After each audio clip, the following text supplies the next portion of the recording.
పాక్ వెనక్కి తగ్గింది. మేకపోతు గంభీర్యాన్ని ప్రదర్శించిన దయాది ఇప్పుడు తోకముడిచింది. సింధు జలాలను ఆపితే రక్తం పారుస్తామన్న ఆ దేశ రక్షణ మంత్రి ఇప్పుడు చర్చలకు సిద్ధమంటూ దొంగ డ్రామాలకు తెరలేపుతున్నాడు.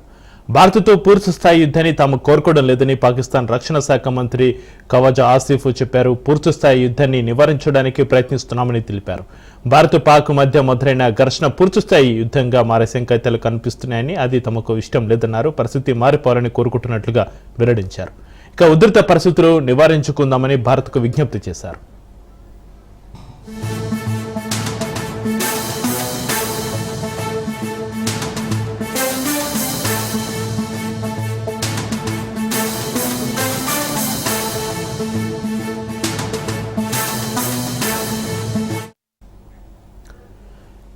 తాము భారత్తో చర్చించేందుకు సిద్ధంగా ఉన్నామన్నారు. భారత్ వెనక్కి తగ్గితే తాము కూడా వెనక్కి తగ్గి ఉంటామని చెబుతున్నారు. యుద్ధం ఇంకా కొనసాగడం మనకు మేలు చేయదని చెప్పారు. భారత్ మొండిగా ముందుకెళ్తే యుద్ధం చేయడం తప్ప తమకు మరో మార్గం లేదని ఖవాజా ఆసిఫ్ స్పష్టం చేశారు. ఆయుధాలు వదిలేసి భారత్కు లొంగిపోలేం కదా అని చెప్పుకొచ్చారు. పాక్ రక్షణ మంత్రి దొంగ నటలే అంటూ నెటిజన్లు మండిపడుతున్నారు. పహల్గాం ఘటనను తప్పుపట్టకుండా ఉగ్రవాదుల అంత్యక్రియలో అధికారులే పాల్గొంటుంటే ఎక్కడ ప్రభుత్వం నడుస్తుందా? టెర్రరిజం ట్రైనింగ్ క్యాంపులను పొంచి పోషిస్తున్నారా అంటూ ప్రపంచమంతా మండిపడుతుంది. ఖవాజా ఆసిఫ్ చేసిన వ్యాఖ్యలు ఏమాత్రం విశ్వసించవద్దని అంటున్నారు.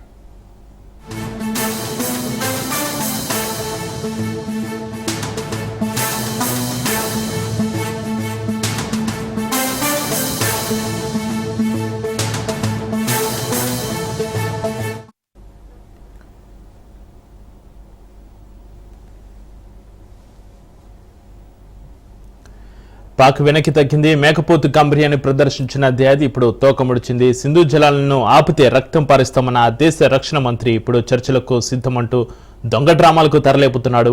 భారత్తో పూర్తిస్థాయి యుద్ధాన్ని తాము కోరుకోవడం లేదని పాకిస్తాన్ రక్షణ శాఖ మంత్రి ఖవాజా ఆసిఫ్ చెప్పారు. పూర్తిస్థాయి యుద్ధాన్ని నివారించడానికి ప్రయత్నిస్తున్నామని తెలిపారు. భారత్ పాక్ మధ్య మొదలైన ఘర్షణ పూర్తిస్థాయి యుద్ధంగా మారే సంకేతాలు కనిపిస్తున్నాయని, అది తమకు ఇష్టం లేదన్నారు. ఇక పరిస్థితి మారిపోవాలని కోరుకుంటున్నట్లుగా వెల్లడించారు. ఉధృత పరిస్థితులు నివారించుకుందామని భారత్కు విజ్ఞప్తి చేశారు.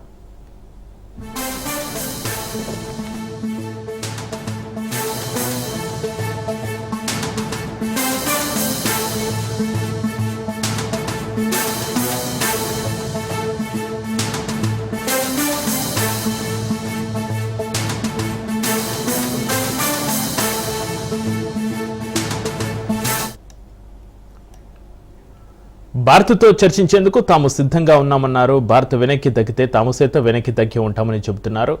యుద్ధం ఇంకా కొనసాగడం మనకు మేలు చేయదని చెప్పారు. భారత్ మొండిగా ముందుకెళ్తే యుద్ధం చేయడం తప్ప తమకు మరో మార్గం లేదని ఖవాజా ఆసిఫ్ స్పష్టం చేశారు. ఆయుధాలు వదిలేసి భారత్కు లొంగిపోలేం కదా అని చెప్పుకొచ్చారు.